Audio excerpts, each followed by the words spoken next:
Now, look, you understand English primarily, you understand English obviously, but when it comes like in speaking it itself, to speak like a native English speaker, and of course to speak with real confidence, you suck. And here, this is why this video is all about. And in today's video, I'm going to show you how to speak with confidence. And of course, if you are definitely understanding English, but you can't speak, you understand English, you watch movies, of course, and you read some books. Even you kind of like, you read posts, and you even think in English sometimes. But unfortunately, when it comes like in time to speak, your mind just goes blank. You forget words, your tongue freeze, and your confidence disappears. It sounds familiar, right? But here's a real reason, here's a real secret. Understanding English, that's really a fundamental skill to master. And of course, but if you can't speak, that's no doubt about it. And you have to learn all about it. And no, it's not because you are bad at languages. Not really. You've been trained to receive, not to produce.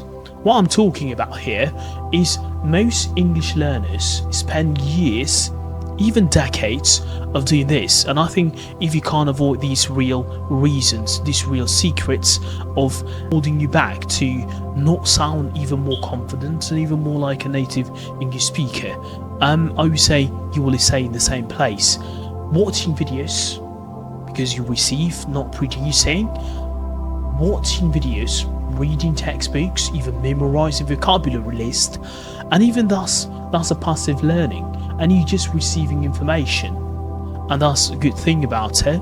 But speaking is an active skill that you need to push yourself out there, and you need to speak every single day, even if like 30 minutes a day, 1 hour a day, even if you don't have a time. I would say like just 10 minutes a day, even if you don't have a partner. Try to practice in the mirror, try to practice in front of a lot of people if you can, but that takes a lot of courage and a lot of confidence, to be fair. However, it's like going to the gym, right? It's like going to the gym and only watching others lifting weights and wondering why on earth I'm not getting stronger. Of course you can't get stronger because you're not lifting weights. Understanding and speaking are two different parts, are two different muscles that you need to master. You've trained once, but unfortunately now it's time to train the others, or trying to train the other. And I would say that like you are waiting to be fluent and become a native English speaker, or to speak like a native English speaker. But when? Did you ask yourself? When? That's not going to happen. And if you are waiting for perfection, you're waiting to be perfect, that's not going to happen. I mean, like, that's not going to happen. And I would say like, let me tell you why, and how it's not going to happen. But here's the secret. Fluency doesn't come before speaking. Of course, it comes after reps, after taking all those kind of like advantage of like speaking, talking to people from day-to-day life. But fluency doesn't come before speaking. As I mentioned earlier, you don't need thousands, even millions of words to have a conversation in English. What you need kind of 100 words used with confidence. A confidence is the key. So you speak badly, that's fine, but if you have confidence, you get there. Being broken sentence, speak with an accent.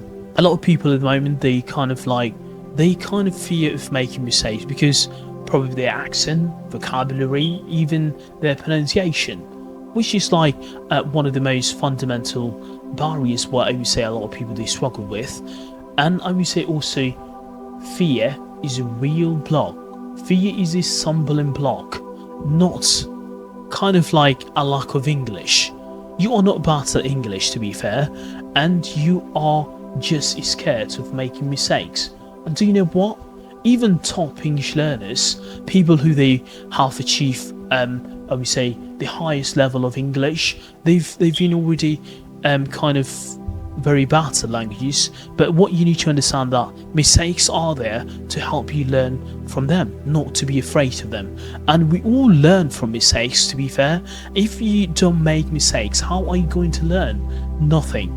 You're going to learn nothing. But if you keep pushing forwards and you keep pushing foot in front of the other, you will learn from mistakes, and of course you will improve it, because it's a process journey.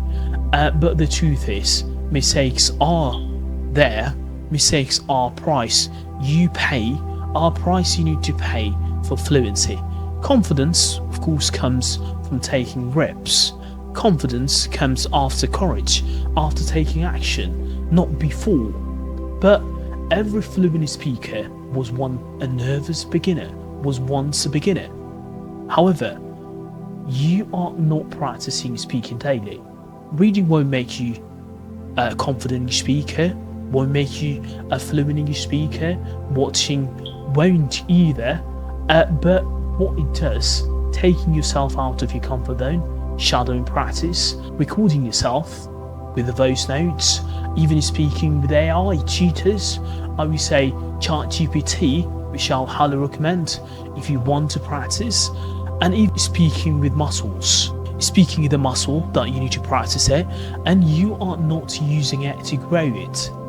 You have learned English like a subject, not a language. I would say now most of these schools teach English like mathematics, or even history. What do I mean by that? I mean, like, if you learn English like math, or learning English like history or geography, you got to learn all about equations, formulas, all those algebra and all that kind of things. But you don't need to. English language is not like that. Grammar rules, tests, definitions, but a language is not meant to be memorized. You can't just memorize it, all the equations, or the grammar rules. You don't have to treat the English language like math. That's not how it works. And it's meant to be lived. Speak it, hear it, and even feel it. Use it in real situations, even in small ones. I think a lot of people at the moment, they're just learning English in the wrong way. You don't have to learn it that way, to be fair. And if you know a particular way that you need to learn, you're just wasting your time. If you're understanding English but can't speak it, I think you are not broken. You are not behind, and even you are not just practicing in the wrong way. From today, I would highly suggest that you stop being silent learner, and I would say just stop being silent learner. To be fair, is start being an active learner, and even if it's slow, it's okay. Even if it's messy, it's okay, because that's true that you're going to mess. You're going to have awkward silence moments, because the only way to speak a better English is that to actually speak. So, I mean, if you found this helpful, you like what you saw today, and for more English tips, pronunciation, British pronunciation, which of course is a modern received pronunciation, do let me know in the comment section below, and let me know what accent are you learning at the moment. And if you have any recommendations, any future upcoming videos, please let me know in the comment section below. And yeah, I'll see you in the next video. Take care everyone, I'll see you next time. Bye bye.